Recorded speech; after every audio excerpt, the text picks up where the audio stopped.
ওই তোর হালে বসে আছেন গুরু, ওই তোর হালে বসে আছেন গুরু, কি মা ফাল্গুন কি বায় আশা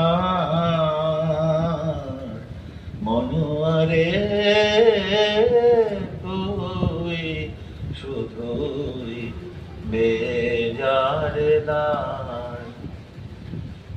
আষাঢ়ের ওই উজান গানে চল সখী ওই নদীর পানে, আকাশ নে আর পিছে পানে, গুরু করবেন তোরে পার, ও তোরে ফেলবেন যিনি বানের মুখে, তিনি তোরির কর্ণধার। গুরুতীর্থে অনুরাগ বিষয় বিষ কর্মা, এটি গুরুর প্রতি অনুরাগ, মানে সম্পূর্ণরূপে বিশ্বাস, এই শ্রদ্ধা, বিশ্বাসী শ্রদ্ধা। বিশ্বাস না হলে শ্রদ্ধা হয় না, সম্পূর্ণরূপে শ্রদ্ধা থাকতে হবে জীবনে। শ্রদ্ধা, আত্মবিশ্বাস, পূর্ণত্বতা প্রাপ্তির এক পরম্পরা কাষ্ঠা। যে আমার গুরু ভাই হয়, ওকে ত্যাগ করা মানে আমার গুরুকে অপমান করা। এইরকম গুরু ভাই বোনদের মধ্যে এইরকম প্রীতি সম্পন্ন ছিলেন যে গুরুদেব যাকে কৃপা করেছেন তাকে আমি ত্যাগ করতে পারি না, সে যত খারাপই হোক, যাই হোক, কাজে আমাকে তার সাথে সদ্ভাব থাকতে পারবেন। গুরুদেব যাকে যেহেতু ওনাকে ভালো মনে করেছেন, আমি কি করা উচিত অর্জুন বলছেন আমি সেটা বুঝতে পারছি না, যৎশ্রেয় যেটা শ্রেষ্ঠ আপনি সেটা আমাকে বলুন।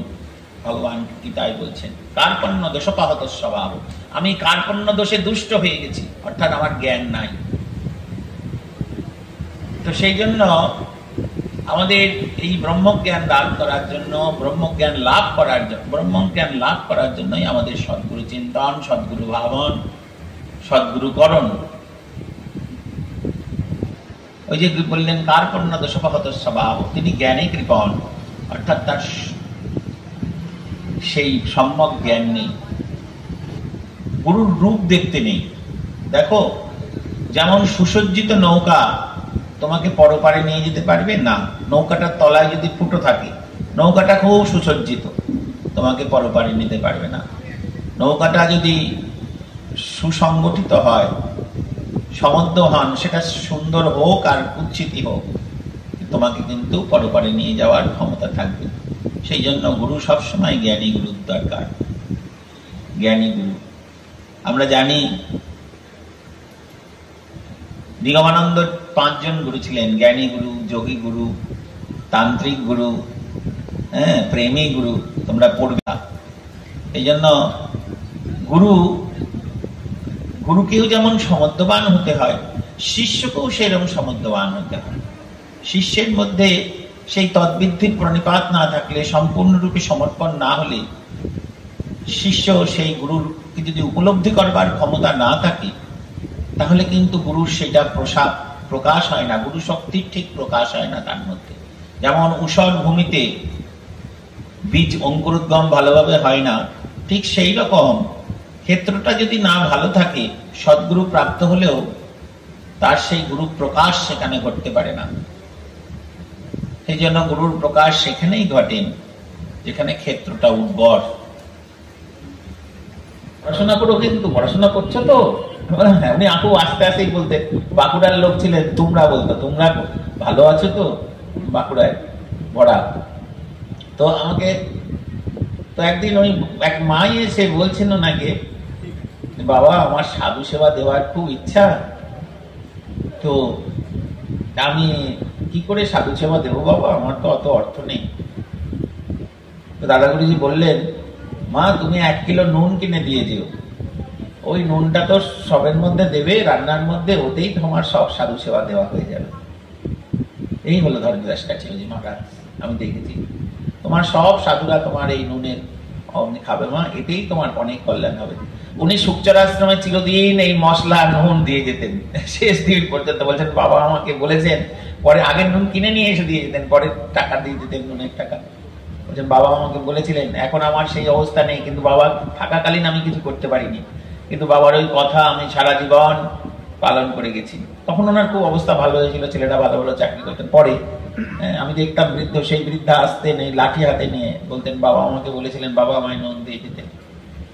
তো একজন মহিলা এসে বলছেন বাবা আমি সন্ত দাস কাঠিয়া বাবাজির শিষ্য, আপনার গুরুবোন হই। বললেন রাধাকৃষ্ণ দাস এই আমার গুরুবোন, একে একটু প্রসাদ প্রসাদ দেওয়ার ব্যবস্থা করো। হ্যাঁ, তখন আমি একজন বললেন বাবা আমরা তো আপনার শিষ্য, গুরুবোন বললেন। বলতে দেখো গুরুদেব তোমরা যেমন আমাকে যোগ্য মনে করো একেও ঠিক যোগ্য মনে করবে, কারণ গুরুদেব একে যোগ্যতা বিচার করে একে দীক্ষা দিয়েছেন। হ্যাঁ, একে তো অযোগ্য মনে করেননি, কাজে না আমাকে যেরকম তোমরা শ্রদ্ধা করো এই লোকটাকেও ঠিক সেইরকম শ্রদ্ধা করবে। না আমার গুরু বা বোন হয়, বাবা একে কৃপা করেছেন। গুরুর প্রতি কতটা আনুগত্য থাকলে, কতটা মানে ভক্তি শ্রদ্ধা থাকলে গুরু ভাই বোনদের প্রতি এই ভাব থাকে। চলচ্চিত্তম চলদ্বিত্তম চলদ জীবন যৌবনম চলাচলমিদম সর্বম কীর্তির্যস্য সজীবতি। সেই কীর্তিমান পুরুষ হল ভগবান, তাকে জানলে পারে পূর্ণ আনন্দ লাভ করা। পুরুষ হল ভগবান, তাকে জানলে পারে পূর্ণ আনন্দ লাভ করা যাবে।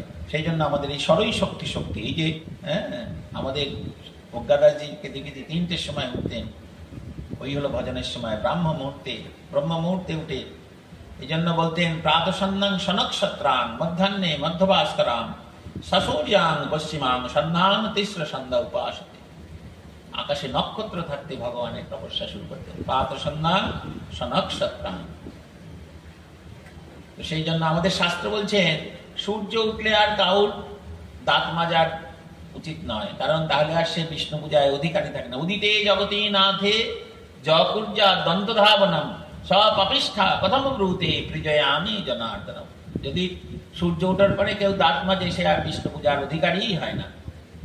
সেই জন্য আমাদের এই গুরু প্রদর্শিত পথে আমাদের এগোতে হবে, আমাদের চেষ্টা করতে হবে, তবে না আনন্দ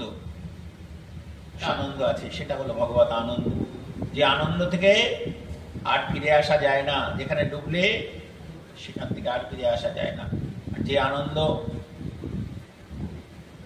ছেদও হয় না, যে বিরহ যেখানে কিছু নাই, যেখানে আনন্দই আনন্দ, আনন্দম হি আনন্দ। আমরা পড়ি না যেখানে গুরুর নাম সেখানে আনন্দ ধাম, আনন্দম শুধু আনন্দম। মায়ের আনন্দময়ীর একটা গান আছে, যেখানে তাহার কথা সেখানে নাহি গো ব্যথা, আনন্দম শুধু আনন্দম। যেখানে গুরুর নাম সেখানে আনন্দ ধাম, আনন্দম শুধু আনন্দম। এই আনন্দময় পুরুষকে জানতে হবে, তার সাধন করতে হবে।